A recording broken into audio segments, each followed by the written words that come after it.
Investigations are continuing in a bid to uncover whether food poisoning could be behind the deaths of 5 children in Gauteng this week. One possibility being explored is that the children might have consumed contaminated snacks from their local spaza shops or street vendors. Joining me via Zoom is paediatrician and nutrition specialist Dr Chantel Witten. Dr Witten, thank you so much for speaking to us on SA Tonight. This is a story that's gripped South Africans all over the country, and no doubt it's of special concern to parents. So it's great to get your insights.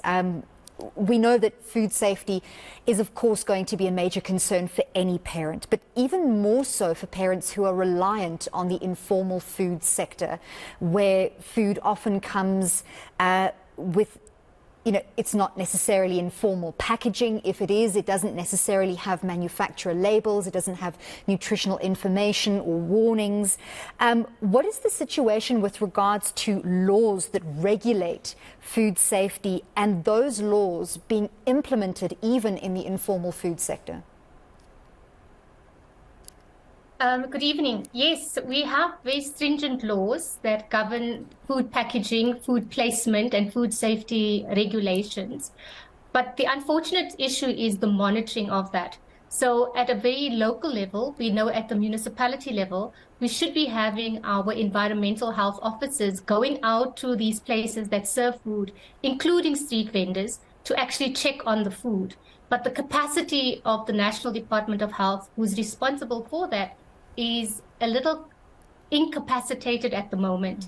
And we have had many of these incidents. This is not the first time that children have succumbed to food that is contaminated or food that is of questionable quality. So in this instance, I think many South Africans are asking themselves where the blame should be placed. Some are pointing fingers at the spaza shops or street vendors or small retailers themselves. But should we be asking the bigger question about food manufacturing, food packaging plants, factories at a large scale where we see unregulated or unenforced, they're not inspected regularly, there's a lot of counterfeit products seemingly in the system. Where do you think should be the starting point for inspections? Absolutely, the responsibility and the mandate lies with government. Government needs to be protecting its citizens. So the regulations are there. What we need is monitoring and enforcement and active engagement with the food system, all the way from production to marketing and finally with consumption.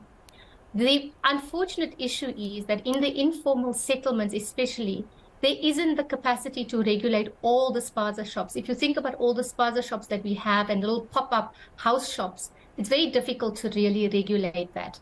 I think South Africa has had many examples, even in a very commercialized, multinational sector. We've had the outbreak of listeriosis, which is a company level. So we've seen this happening over time. We need government to engage, but we also need civil society to be monitoring at the local level and reporting back up to the municipality, to the provincial departments of health, and then finally to the National Department of Health. It should really be a whole of society, because what we've seen is also that consumers need what we call financial breaks. And so buying best before dates, buying from spaza shops, buying smaller amounts that are decanted or repackaged. This is what is happening. This is the reality of South Africans. Absolutely. To your knowledge, has there been a recent proliferation of counterfeit food goods?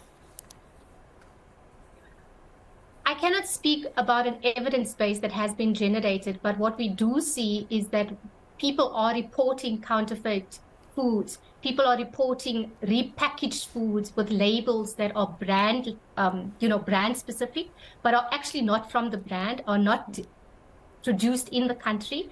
There are many foods in the system that are imported, that are not even in the language of any of the 11 languages that South Africans use. And so these foods are in our food system. Now, just like counterfeit goods, we really need the monitoring. We actually do need to get the police even involved when we see foods that are not fit for consumption, when we see foods that are expired, foods that are bloated. these are all sources of contamination.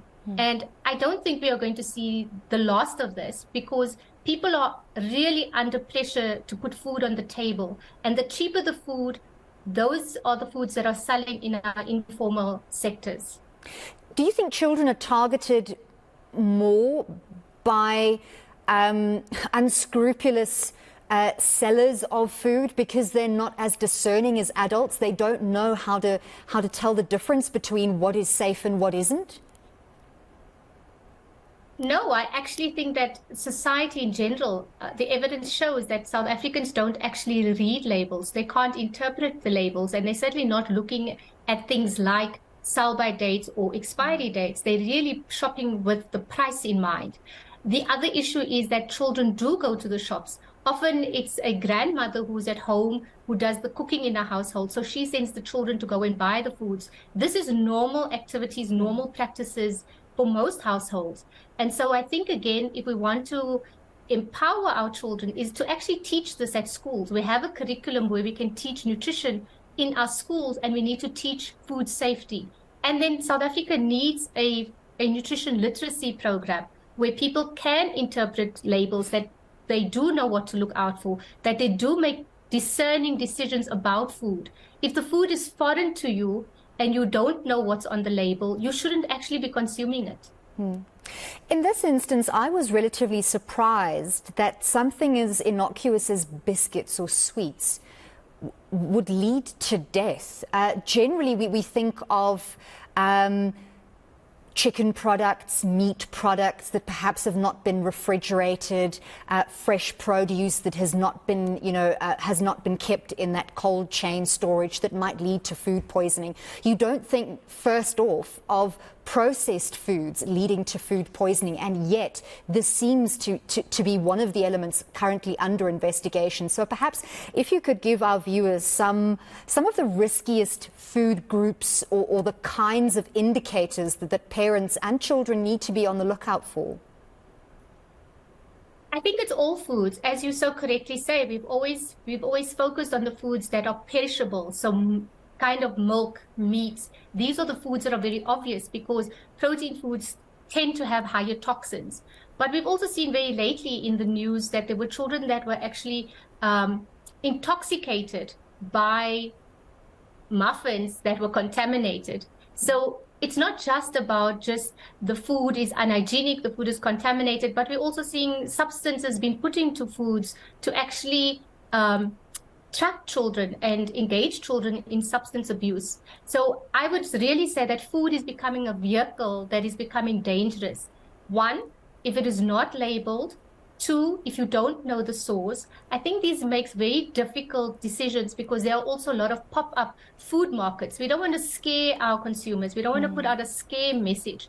But I really want to say that people should really know who is supplying that food, where's that food coming from, and can I trust the food? If the food smells off, if the food looks different, if it's hairy, if the color has changed, these are very obvious signs that the food is not good for consumption. But when it comes to children, children are being lured with food. And I think we must not ignore that South Africa has very high levels of food insecurity. Children are drawn to places where food is served. And this is also a problem for us, because very easily you can manipulate that situation. Very difficult situation where children and families are caught in a trap between money pressures, where they buy, and ultimately the safety of their children. What stands out for me in your message there, government is ultimately responsible to make sure that food that is provided to South Africans is checked, is safe, and goes through the necessary processes. We thank you so much for your insights into the issue. That was Dr. Chantel Witten, who is a paediatrician and a nutrition specialist.